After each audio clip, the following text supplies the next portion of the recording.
Jasmine Henri Jordan, music. Are you ready? Yeah. Are you ready? Yes, I've had several tequilas. That was it. Are you ready? Let's go! 3, 2, 1. Jasmine Henri Jordan, music. I got a bad deal, music versus lyrics.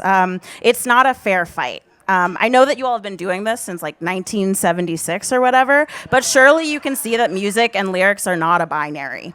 I can go one of two ways. Avenue 1, music contains lyrics, therefore anything my opponent says is simply a boon for me. Like the people who say marry the hottest person on the list when playing fuck, marry, kill, and then go, well, if I marry them, surely I'll fuck them, when like we as a society have all agreed that it's fuck, sexless marriage, kill. Duh.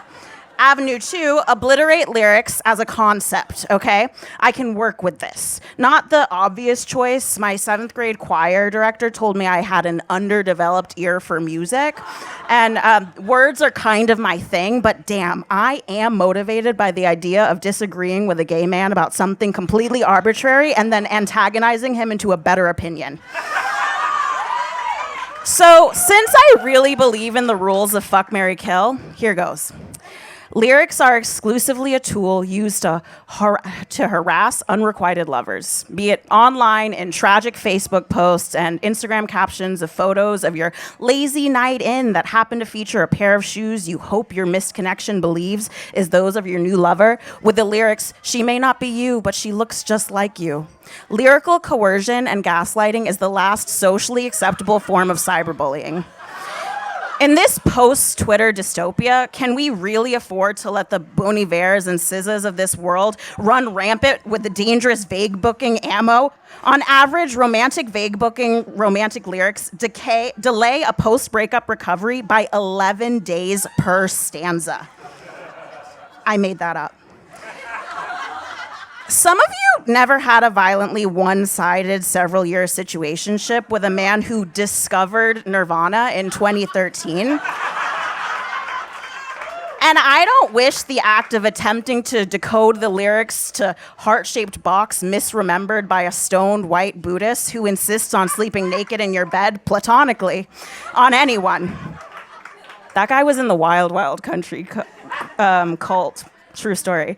I don't wish being 16 and head over heels in love with a sophomore who lost his pinky in a skateboarding accident and who would rather ask you to help him punch up the lyrics to the newest song by his Christian screamo band Brave Little Toaster than talk about where your relationship is going. And I don't wish the unique agony of having rocks thrown out your dorm window for a tall, ethnically ambiguous English major to summon you to the courtyard at 1 a.m. to sit by the fountain and to listen to him play his guitar only for the lyrics of his original love song to reveal that he was not, in fact, confessing his love to you, but instead singing the praises of a fucking hospitality major with an Amish-sounding name.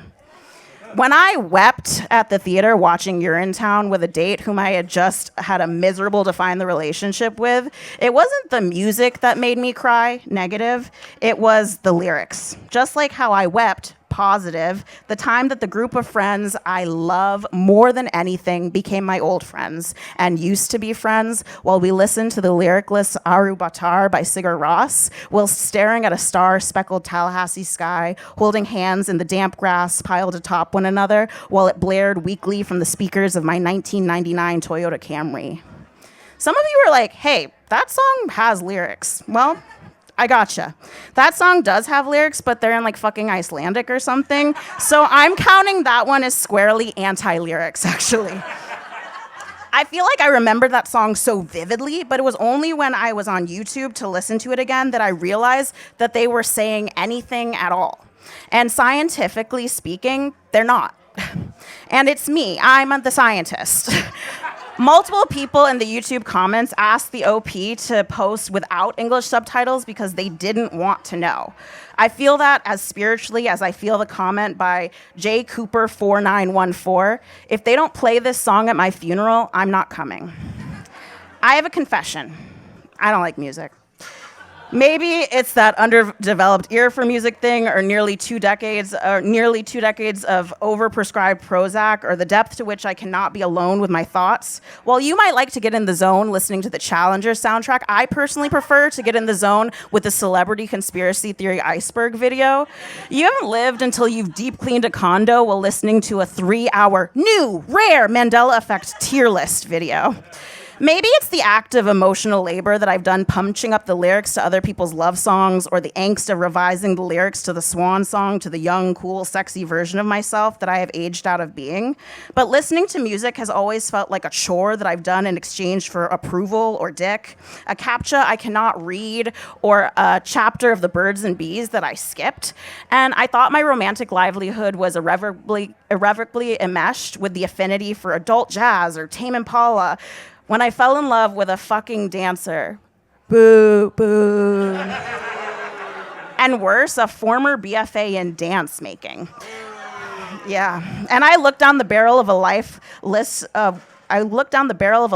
workshopping my every stanza into the likes of someone who could learn to love music. When it turned out, I fell in love with the only dancer in history who also hates music. They literally choreographed to silence. Isn't that fucking sexy? No music, no lyrics, silent in the temporarily deaf after an orgasm kind of way. So, do I have to like music to know that it is philosophically, morally, spiritually, sexually superior to lyrics? No. I need only ask myself the question that reminds me again and again that the quality of lyrics do not impact the spiritual power of music. Who let the dogs out? Thank you.